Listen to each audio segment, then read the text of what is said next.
Presiden Iran, Ebrahim Raisi tewas akibat helikopter yang ditumpanginya jatuh di Azerbaijan Timur. Dalam kecelakaan itu pemirsa, ia tewas bersama dengan Menteri Luar Negeri Iran dan rombongan.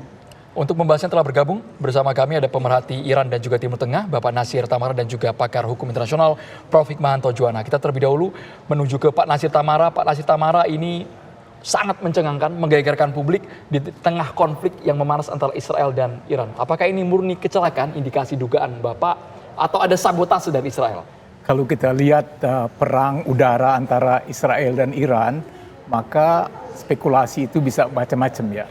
Termasuk juga saya baca dari beberapa sumber bahwa kemungkinan itu ada sabotase juga ada kan. Tapi kan kita akan mendapat kepastian dalam beberapa hari ini. Karena seluruh dunia akan bekerja, akan menyelidiki apa yang terjadi. Karena meninggalnya seorang presiden itu akan jadi perhatian PBB. Apalagi seorang presiden yang memimpin ketika terjadi perang antara Israel dan Iran gitu ya.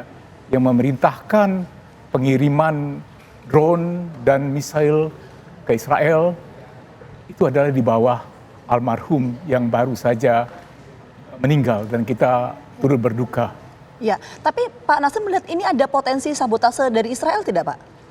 Kita tidak boleh menuduh, tapi yang saya baca Israel menolak katanya kan ini bukan dari kita. Katanya. Membantah soal itu ya Israel ya? Menolak berita itu kan. Membantah. Artinya apa? Artinya kan dia sangat berhati-hati kan, apalagi Israel sangat tidak populer sekarang kan. Di seluruh dunia ada demo terhadap Israel kan, di Amerika Serikat segala macam. Jadi kalau memang ada tuduhan dan tuduhan itu memang bisa dibuktikan dan itu saya rasa akan sangat berat buat sebuah negara apapun juga. Jadi mari kita menunggu hasilnya dalam beberapa hari ini. Saya rasa tidak akan terlalu lama, akan kita tahu hasilnya apa yang sebetulnya terjadi. Ini pandangan sementara dari Pak Nasir. Kita ke Prof. Hikmahanto, karena seingat kami pada bulan April ada ketegangan antara Israel dan juga Iran. Bahkan Presiden Iran almarhum Ebrahim Raisi menegaskan jika memang ini dari Israel, kami akan memberikan serangan balasan yang berlipat-lipat, Prof. Hikmahanto. Apakah ada kaitannya dengan kejadian kecelakaan helikopter ini, Prof. Hikmahanto?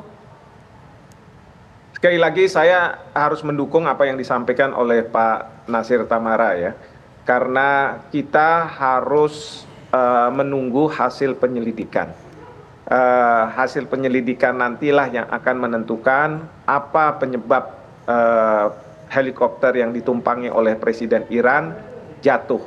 Memang di masyarakat, mungkin di berbagai pihak yang tidak memiliki bukti, muncul spekulasi-spekulasi. Spekulasi yang mengatakan bahwa ada kaitan antara perang antara Israel dan Iran terkait dengan Gaza, ya, apakah itu betul atau tidak, itu semua kita tidak bisa konklusikan pada saat sekarang ini.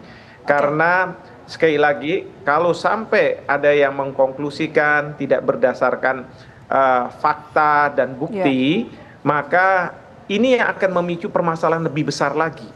Sekarang saja adanya helikopter yang jatuh ini, harga minyak dunia sudah naik. Kalau sudah naik ini kan karena apa? Mungkin masyarakat internasional, pelaku bisnis, mereka menunggu kepastian. Dalam konteks menunggu kepastian ini yang terus kemudian spekulasi akan bermunculan dan akan memicu BBM naik, lalu kemudian juga nantinya pelambatan terhadap perekonomian dunia dan bukannya tidak mungkin pelambatan terhadap perekonomian negara. Oleh karena itu sebaiknya kita harus tunggu. Ya, kalau memang kita harus menunggu proses penyelidikan, Prof. Hik, kenapa kemudian Amerika Serikat kita bacakan ya, ini melalui anggota Senat Amerika Serikat menyebutkan bahwa tak ada kecurangan dari jatuhnya helikopter ini. Kenapa kemudian ini statement muncul dari Amerika Serikat? Apa yang bisa dibaca? Yang bisa dibaca adalah mereka-mereka ini ingin menafikan apa yang dituding oleh mungkin sebagian masyarakat, bukan pemerintah ya. Kalau pemerintah saya yakin pasti berbagai pemerintah seperti juga pemerintah Indonesia, kita hanya bisa menyampaikan keprihatinan dan duka yang mendalam terhadap jatuhnya helikopter ini, tapi tidak ada tudingan-tudingan. Nah, tetapi di masyarakat sekarang ini kan aktif sosial media, Twitter dan lain sebagainya, mungkin sudah ada pernyataan-pernyataan. Nah, dalam konteks itulah senator Amerika Serikat yang tidak merepresentasi pemerintah Amerika Serikat melakukan bantahan itu. Demikian juga mungkin dari pihak Israel, karena pasti orang akan dengan mudah mengasumsikan bahwa Israel lah yang akan bertanggung jawab terhadap masalah ini. Jadi itu yang kita harus baca, dalam konteks itu mereka segera menyampaikan klarifikasi seperti itu. Tapi seperti ini Prof. Hikmahanto, dalam satu waktu ini bukan orang sembarangan, orang nomor 1 di Iran, bahkan dengan Menteri Luar Negerinya, ada 9 penumpang total tewas. Apakah ini hal yang mungkin kita tidak bisa bicara tanpa bukti, tapi indikasi ke sana apakah bisa dibilang ada dugaan yang mengarah pada ini merupakan serangan, bukan kecelakaan semata? Baik, jadi semua kemungkinan saya yakin akan dilihat oleh tim yang melakukan penyelidikan. Apakah itu permasalahan di helikopter yang ditumpangi, apakah itu permasalahan di human error, mungkin pilotnya, apakah itu masalah yang terkait dengan alam, cuaca pada saat itu, ataukah kemungkinan adanya sabotase. Semua itu pasti akan dilakukan penyelidikan. Ini tidak hanya terhadap Presiden Iran, tetapi terhadap berbagai kecelakaan yang melibatkan orang tertinggi di suatu negara pasti akan dilakukan itu. Jadi ini yang semua tentu terbuka, ada opsi-opsi seperti itu, tetapi harus didalami dan kemudian dicari bukti yang paling memungkinkan bahwa helikopter ini jatuh karena apa, seperti itu. Oke, baik. Ini pasti tidak akan dijawab secara spesifik ya, apakah ada sabotase Israel atau tidak. Tapi kalau kita melihat pertarungan antara Israel dan juga Iran, kan konfliknya sudah cukup lama. Secara umumnya Pak Natsir, ketika dua negara berkonflik, ataupun negara lain lah secara umum ya, apakah misalnya sabotase akan digunakan sebagai tools untuk membalas serangan itu atau bagaimana? Oh, di dalam sebuah peperangan segala macam cara akan digunakan. Oke. Sabotase itu salah satu jalan. Kemudian juga frontal salah satu. Tetapi yang paling penting bahwa pemerintah Amerika Serikat menganggap ini masalah yang sangat penting. Karena Presiden Biden itu pulang khusus dari liburannya ke White House untuk membicarakan masalah ini. Pertama, kita mesti lihat bahwa pesawat helikopter yang ditumpangi itu adalah merek Bell ya. Yaitu pesawat yang dibuat di Amerika Serikat. Itu juga makanya ada beberapa kecurigaan ya kan. Jadi Amerika Serikat tahu lah karena buatan sana tentang itu semua. Tapi yang paling juga penting kita bicarakan adalah masa depan. Sesudah ini kan yang akan diangkat adalah Wakil Presiden nomor 1, Dr. Muhammad Mohaber. Kita melihat bahwa beliau ini usianya lebih tua dari almarhum. Beliau lahir tahun 55. Beliau seorang PhD, doktor dalam hubungan internasional. Hukum. Nah, kita melihat ada perbedaannya.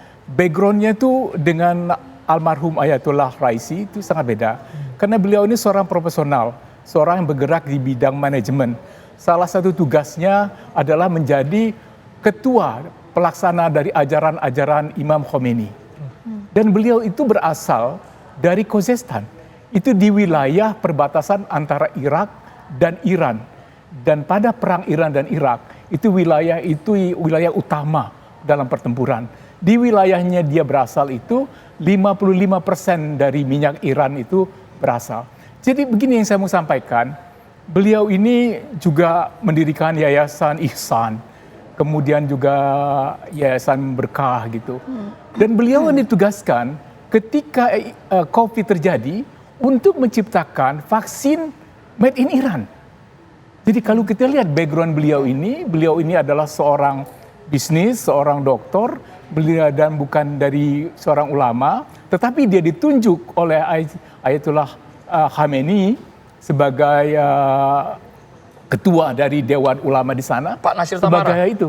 Ini penting sekali. Tapi seperti ini, meskipun yang kami pahami adalah Presiden Iran ini bukan memiliki latar belakang murni seorang politikus, tapi seorang profesional yang juga dinilai sangat keras di Iran. Dampaknya untuk geopolitik di Timur Tengah seperti apa, Pak? Sesaat lagi, Pak Natsir Tamara. Kita harus jedahnya di Kabar Petang, pemirsa. Kita kembali ke Pak Nasir melihat latar belakang dari Presiden Iran yang berasal dari partai konservatif yang dinilai sangat keras terhadap kebijakan-kebijakan yang ada di negara ini. Pengaruhnya apa setelah sepeninggal beliau terhadap geopolitik di Timur Tengah, Pak Nasir? Menurut konstitusi, penggantinya adalah wakil presiden nomor 1. Dalam hal ini Mohber, Dr. Muhammad Mohber ya. Beliau itu seorang businessman, seorang saintis gitu ya. Kalau melihat background saintis, kemudian orang bisnis gitu, mereka biasa berunding. Gitu. Kita lihat ya, bukan ideologi tapi berunding gitu kan, mencari di mana win-win solution. Kalau saya melihat bahwa sekarang ini kan situasi dunia sudah sangat panas. Kita bicara kemungkinan perang dunia ketiga itu mudah sekali terjadi. Gitu. Dan kalau kita bayangkan kerusakannya bagaimana terhadap dunia, karena ada kiamat. Mudah-mudahan ya nantinya ini pasti terjadi perubahan di kabinet kan. Perubahan presiden, perubahan kebijakan juga bisa terjadi. Untungnya di Iran itu adalah ulama yang paling terkemuka, Ayatollah Khamenei itu lama sekali di dalam pemerintahan. Beliau juga 2 kali menjadi presiden Iran. Jadi ada kesinambungan. Kalau wakil presiden ya akan jadi presiden ini bisa belajar banyak dengan mentornya. Jadi orang Iran bangsa pedagang. Kalau orang selalu bilang pedagang yang hebat dari dunia Islam itu adalah orang Iran, selalu bilang. Jadi kemungkinan pendekatan-pendekatan ini yang bisa nanti mendinginkan. Karena kita tidak menghendaki, dunia tidak menghendaki suatu ketegangan baru lagi ketika harga minyak naik, ketika harga beras naik. Pendekatan konsolidatif lah, kurang lebih seperti itu yang disampaikan oleh Pak Nasir ya. Konsolidatif tapi juga menurunkan ketegangan. Oke, kita langsung ke Prof. Fik. Dengan adanya format kabinet pemerintahan Iran yang baru ini, apakah akan mendinginkan situasi geopolitik di Timur Tengah atau akan seperti apa, Prof. Fik? Ya, saya sendiri masih belum tahu ya. Kalau Pak Nasir mungkin sudah punya pengalaman, punya pengetahuan terkait dengan Iran, konstitusi Iran. Saya sendiri belum tahu karena begini, ketika pemerintahan berganti itu ada kemungkinan. Pertama adalah pemerintah yang digantikan akan meneruskan apa yang menjadi kebijakan dari presiden sebelumnya atau pemimpin sebelumnya. Tetapi bisa juga ganti kebijakan, ganti pemerintah. Nah ini yang tentu kalau misalnya di Iran ada partai politik atau faksi-faksi yang berbeda pandangan dan mereka masuk dalam katakanlah koalisi ketika katakanlah nomor satunya sudah tidak ada dan kemudian digantikan, bukannya tidak mungkin bahwa koalisi itu bisa berbeda tetapi bisa juga sama. Nah ini yang perlu kita pahami, tapi ada tapinya. Secara tradisional setelah Ayatollah Khomeini maka Iran mempunyai garis politik yang memang tidak dekat dengan Amerika Serikat. Ini berbeda dengan Shah Iran.